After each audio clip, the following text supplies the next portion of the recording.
Look at the data tracking English education since the early 1990s. Three distinct phenomena have risen together: reported psychological distress, neurodivergence identification, and the removal of children from mainstream schools.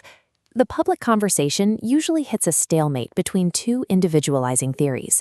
One side points to an epidemic of disordered children, the other claims clinicians have become too eager to medicalize normal behavior. Breaking this stalemate requires a different unit of analysis. To understand these curves, we have to look at the child-environment pairing, how a specific type of brain responds to the specific conditions it's placed in. Human neurology did not change in 1988. However, the educational environment did. The introduction of high-stakes measurement, league tables, statutory testing, and an inspectorate with the power to close schools changed the demand structure of the classroom. The simultaneous rise of these curves suggests a structural cause. When an institution is judged by measured output, the students within become units of institutional risk. Cognitive traits vary across the population. Some minds lean toward absorption, taking in standardized knowledge through immersion and imitation. Others rely on derivation. These students must test, take apart, and rebuild reference points before they can trust them. Derivation is highly effective in complex environments, but it comes with a high processing cost. As Donald Campbell observed in 1979, when a social indicator becomes a target for decision-making, it inevitably distorts the process it was meant to monitor. The institution reorganizes the field to produce the metric. The 1988 reforms converted schools into absorption-maximizing machines. To protect their ratings, schools narrowed the ecology of childhood, crowding out unstructured play, movement, and art to focus on the only strategy the system can cheaply verify at scale. This equation illustrates how environmental pressure affects performance. We start with native capacity. From that, we subtract the constraint load, raised by accountability regimes through rigid timetables and ambient stress. What remains is expressed capacity.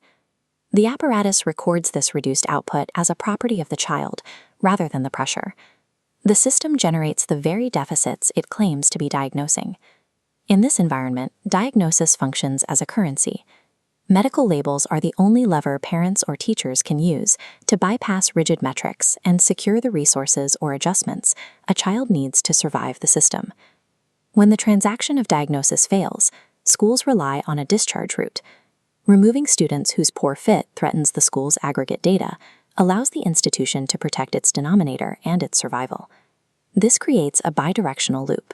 Longitudinal studies show psychological distress predicts later exclusion, and exclusion itself predicts the onset of new mental health conditions. Pupil referral units complete this cycle through institutionalized reference deprivation. By severing connections to trusted adults and a broad community, the system removes their reference points entirely. The exclusion to PRU pipeline follows the system's internal logic and incentive structure. It is the accountability machine operating exactly as it was designed. This structural analysis relies on specific distinctions. Schooling doesn't cause neurodevelopmental variation, and structure itself isn't the problem. The target is the monoculture.